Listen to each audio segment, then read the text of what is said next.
Hi. Hi. Ooh, you already got the top on. Yeah, I just glued the top on this tenor. It's a koa. It's a koa ukulele. It's a tenor size, and I've just glued the top on with hot hide glue. Ooh, nice. And it's a nice opportunity for you to kind of see.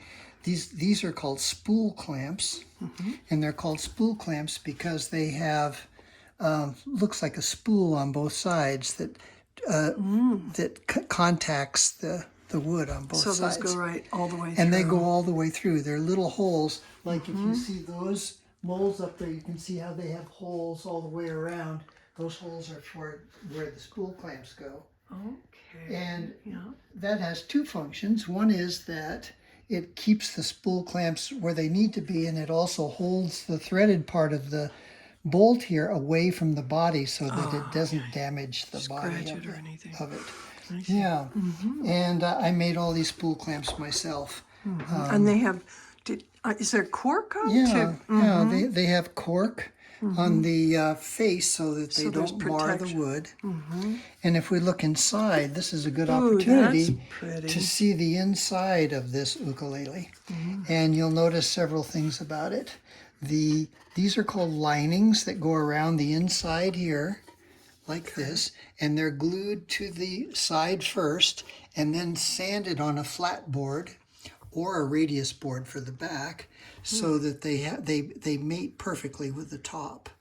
The braces inside are made out of Sitka spruce, and this pattern of bracing is called a fan brace. So Sitka is very strong, right? Yeah, Sitka is light and strong. Oh, okay. They even made an airplane out of it called the Spruce Goose at one No. point. Anyway, and this piece here is ebony, which is the bridge plate. And the ebony bridge plate is where the bridge goes on the other side, and it gives strength underneath the bridge. And it also, being ebony, a very hard wood, is going to take the sound from the coming from the strings and everything and transfer it into the top. Beautiful ebony. Yeah, so it's beautiful ebony. You'll probably notice also that this is called the tail block because that's where the tail of the Tail? I mean the heel block. Oh, This heel is the block. heel block because that's where the heel of the neck is going to come in, and it's much wider I noticed that. than the Tail. than this tail block. This tail block is kind of rounded, and it's only 5/8 of an inch thick, where this is a full inch thick. And the reason for Why? it being thicker Okay. is because the neck is attached with a dovetail joint, and that dovetail joint will be like this. So if you imagine that this is the body of the ukulele, and this is where that heel block is, and then so this piece, which is a compound dovetail, Oh my will goodness. slide into that, and it'll be absolutely Very strong. solid and strong to attach the neck to the body. So, and these are And now, our other ukuleles, do they do compound joints or? well, just the really good ones will do a compound dovetail. A lot of manufactured ukuleles either have just a straight tenon joint where they just plug in and glue, or they're even doweled on some of them, which is just, in my opinion, not very strong. Okay. You'll probably notice too that these transverse braces that go across here, the glue is still kind of wet. I'll clean it up once it's dried.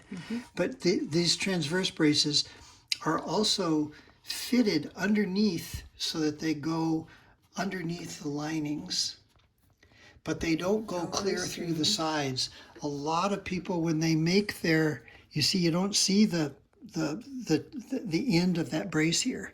So when I mortise this lining to take this brace, it only goes to the side, not all the way through it. Okay. And the reason for that is that it also acts as a guide when I put the top on, so that the top doesn't go sliding from side to side, but it sits exactly where it needs to be. Fascinating. Yeah. So after this, it'll be clean this glue, which I'll just wait till tomorrow to do that, and that, which is this hot hide glue, and then what I'm going to do after that is is do the wedge shape. I'll have to plane down the side so that it gives it a wedge shape. It'll be wider here at the tail and a little narrower up here. And then I sand it on a radius board to give it so that it has that shape, which is going to be rounded. Okay. Well, we'll record all that. We can record that later. That sounds great. Yeah. But anyway, so that gives you an idea of how that is. Also, you might notice that all there, you don't see any glue or mess inside here. Right. And that's because I like them being really clean. That way there isn't a little piece of glue flapping that's going to cause a buzz when the instrument is playing. Yeah, it's very clean inside. And not only that, this is something that someone will probably never see because, from the outside of the instrument, especially from the top, you can't really see that. You'll be able to see the inside of the back, but you won't see this. But it's a matter of integrity that the thing is made cleanly and with care.